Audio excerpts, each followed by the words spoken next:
यार बहुत दिनों से इस क्वेश्चन के लिए बच्चे पूछ रहे हैं सर इसकी कोई जादुई ट्रिक। तो ऐसी ट्रिक लेकर आया हूं कि आप 1 सेकंड में इस क्वेश्चन को अपने आप कर दोगे। और सिर्फ इस क्वेश्चन को नहीं, इस क्वेश्चन को भी। पर आगे बढ़ने से पहले लेकर आए जिसके अंदर आपको 299 में जो हमारा मैथ्स का खजाना और रीजनिंग का खजाना है वो दोनों 299 में मिल जाएंगे। और इसके अलावा बहुत सारे बैचेस और क्वेश्चंस की तरफ जाते हैं। तो सबसे पहले इस बच्चे वाले बेसिक से क्वेश्चन को कर लेते हैं। पर आप कहोगे सर बेसिक तो ये भी नहीं लग रहा। पर मैं कहूंगा कि बस इस क्वेश्चन पर अगर आपने अपनी निगाहें टिका दी, कुछ सेकंड इस बेचारे क्वेश्चन को दे दिए, तो उसके बाद हर क्वेश्चन को सेकंडों में सॉल्व कर पाओगे।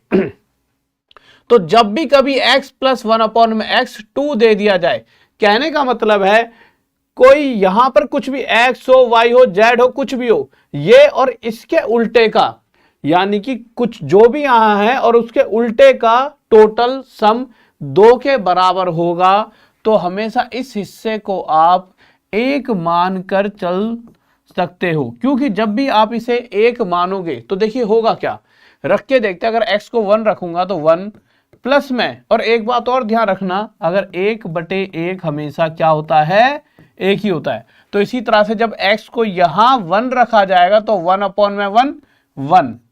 तो देखिए जैसे ही मैंने x को 1 रखा तो इधर का हिस्सा 1 और 1 2 बन चुका है। और क्वेश्चन भी यही कह रहा है, ये हिस्सा 2 के बराबर है। और ये 2 के बराबर कब बन पाया, जब x 1 रखा गया। यानी हाँ, x जो है 100% 1 ही है। तो जब भी कभी ऐसा कोई क्वेश्चन आ जाता है, कोई चीज रखी हुई है यहां पर और उसका उल्टा उसके साथ में जोड़ दिया जाए और बराबर 2 दे दिया जाए, तो ये हमेशा 1 रख लो डायरेक्ट, क्योंकि ये हमेशा 1 के ही बराबर आएगा। अगर x 1 है तो एक बात और आप मुझे छोटी सी बताइए, यहां से हमें तो पता लग गया x 1 है कि 1 की पावर अगर मैं 23 लिखूंगा तो कितना आएगा। तो आप कहोगे सर 1 की पावर कुछ भी हो हमेशा 1 मिलेगा। 1 की पावर अगर 499 हो तब भी हमें 1 मिलेगा। यानी 1 की पावर कुछ भी हो, A to Z कुछ भी, हमें हमेशा 1 ही मिलेगा। अब आप देखिए आंख बंद करके आंसर दे पाओगे। आपने यहां से क्या ढूंढा, x बराबर है 1, और उसी 1 को जब यहां रखेंगे तो 1 की पावर कुछ भी 1 प्लस 1 की पावर कुछ भी 1, और 1/1 1, 1 + 1 2, यही हमारा उत्तर आए कि नहीं आए 1 सेकंड में। अब आप अगले क्वेश्चन पर आ जाओ। अगर मैं इस क्वेश्चन की बात आपसे पूछूं कि इसका आंसर, तो आपको पता है कि इसके और इसके उल्टे का टोटल 2 है। इसका मतलब क्या है, ये हिस्सा हमारा 1 के बराबर है। पर अभी आपको ये चीजें क्या लगेंगी, बहुत इजी। अभी टफ क्वेश्चनों की तरफ भी चलेंगे, ठीक है। अब यहां x 1 है तो मेरा ये हिस्सा 1 है, तो 1 की पावर कुछ भी हो 1, प्लस ये 1 है तो 1 की पावर कुछ भी हो 1, 1/1 1, 1 + 1 2। इसी तरह से अगर मैं अगले क्वेश्चन की तरफ आऊं, इस क्वेश्चन पर, तो आप क्या देखोगे कि मेरे भाई ये और इसके उल्टे का टोटल कितना है, 2। बात ठीक है। तो मुझे पता है इस हिस्से को मैं क्या रख दूंगा, 1। और जैसे ही अगर मुझे यहां से x 1 के बराबर मिल चुका है तो ये भी 1 है। 1 की पावर कुछ भी हो 1, माइनस, इस बार माइनस है, और यहां भी 1 की पावर कुछ भी हो 1, 1/1 1, 1 - 1 0। अभी तक आपको लग रहा होगा कि हर बार आंसर 2 ही आएगा, ऐसा नहीं है, 0 भी आ सकता है, ठीक है। अब आ जाते हैं मेरे भाई उन क्वेश्चंस पर जिस पर आपको दिक्कत आ रही थी। इन क्वेश्चंस पे देखिए बच्चों को इन क्वेश्चन में दिक्कत क्यों आ रही है। बच्चा क्या कर रहा है, इस क्वेश्चन में डायरेक्ट x को 1 रख रहा है। थोड़ा सा इसे बड़ा कर देता हूं, यहां पर आपको मैं दिखा देता हूं क्या दे रखा है। थोड़ा बड़ा लिख के मैं लिख देता हूं ऐसे, 3x + 1/3x = 2। और पूछा गया है कि ज्ञात करें यह हिस्सा किसके बराबर है। अब बच्चा दिक्कत क्या कर रहा है, बच्चा सोच रहा है कि सर ने कहा था x को 1 मानना है। पर ये आप गलत सोच रहे हो। मैंने ऐसा बिल्कुल नहीं कहा कि हर बार x को 1 मानना है। मैंने क्या कहा था, मैंने ये कहा था कि जो ये हिस्सा होता है ये और इसके उल्टे का टोटल 2 है ना ये और इसके उल्टे का टोटल अगर 2 है तो इस पूरे हिस्से को हमें 1 मानना होगा। इसीलिए मैंने 3x = 1 रखा। और आप क्या करो, सबसे पहली बात आपको चाहिए क्या, अगर आपको ये सोल्व करना है तो 1/x चाहिए। तो मैंने इस x को उठाकर उधर ले गया, यहां से मुझे 1/x की वैल्यू 3 मिल चुकी है। अगर आप इसी सॉल्यूशन को बुक में देखोगे तो भाई साहब पेज पे पेज भर जाएंगे पर सॉल्यूशन खत्म नहीं हुआ। 1/x की वैल्यू यहां पे 3 आ चुकी है, बस पुट कर दो।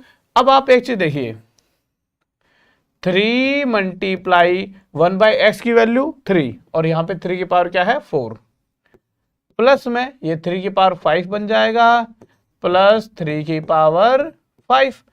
अब आप इसे जोड़ दीजिए, देखिए 3 की पावर 1 और 3 की पावर 4 को मैं सीधा 3 की पावर 5 लिख देता हूं, ठीक है। और ये डायरेक्ट जब आप इसे सोल्व करोगे तो 3 की पावर 6 हो जाएगा। पर बहुत से बच्चे सोचेंगे सर कैसे हो जाएगा ऐसा, तो मेरे देखिए अगर मैं इसे x मान लेता हूं तो ये भी पूरा x और ये भी x, जिस वजह से 3x हो जाएगा। और x माना किसके 3 की पावर 5 को, तो 3 × 3 की पावर 5 और 1 3 की पावर 6 और 3 की पावर 6 मेरे भाई कितना हो जाता है 3 की पावर 3 क्योंकि इसका रूट भी है, ठीक है। और 3 की पावर 3 यानी 27 हमारा उत्तर आ जाएगा। यहां तक मुझे नहीं लगता किसी को दिक्कत होगी। इस क्वेश्चन पर आ जाइए। अब इसको लेकर आए जिसके अंदर आपको 299 में जो हमारा मैथ्स का खजाना और रीजनिंग का खजाना है वो दोनों 299 में मिल जाएंगे और इसके अलावा बहुत सारे बैचेस। क्वेश्चन की अगर बात करें तो इस क्वेश्चन को देखकर अक्सर बच्चा चकरा जाता है, कैसे होगा इसका आंसर। तो देखिए जल्दी से देख लेते हैं।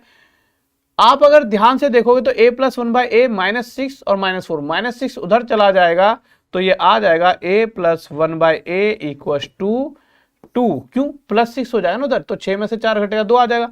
तो यहां से डायरेक्ट a की वैल्यू 1, a की वैल्यू 1 जब यहां पुट करेंगे तो ये 1 बन जाएगा, माइनस ये भी 1, प्लस में ये 1 बन जाएगा, ये भी 1, तो ये हो जाएगा 0 + 0 यानी हमारा उत्तर 0। आगे चलते हैं, लीजिए इस क्वेश्चन पर। इस क्वेश्चन की अगर बात करूं तो यहां आपका दिमाग चकरा जाएगा, पर चकरा जाने वाली बात कोई है ही नहीं। अगर आप ध्यान से देखिए, या तो आप इस पूरे को यहां से x और x से डिवाइड कर दो, ठीक है।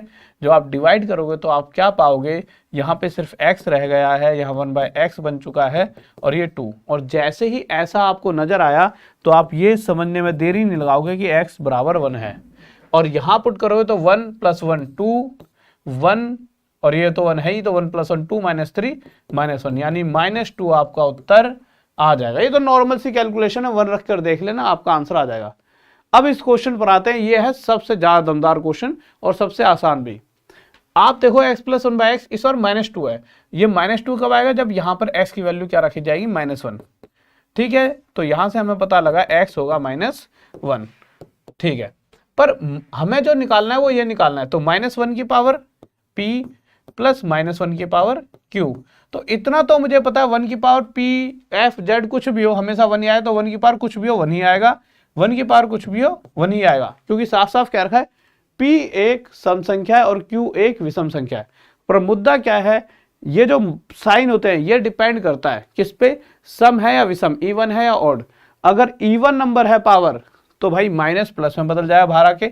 पर अगर जैसा कह रखा है q एक विषम है तो अगर जो पावर, जैसे यहाँ पे तो माइनस है, पर अगर पावर जो है विषम यानी ओड है तो माइनस माइनस में रह जाता है, ठीक है। माइनस प्लस कट जाए और उत्तर क्या आ जाएगा हमारा 0। तो आपको मजा आया होगा तो इस वीडियो को लाइक कर दीजिए, चैनल को सब्सक्राइब कर लीजिए और प्यारे प्यारे से जल्दी से कमेंट करके बताइए कि क्या ऐसी वीडियोस और चाहिए, और अपने दोस्तों तक भी शेयर करके आइए। और रोज रात 9 बजे इसी चैनल पर मिलना ना भूले, बहुत इंपॉर्टेंट सी क्लास लेकर आता हूं। तो जय हिंद, जय भारत, लव यू सभी को, बाय।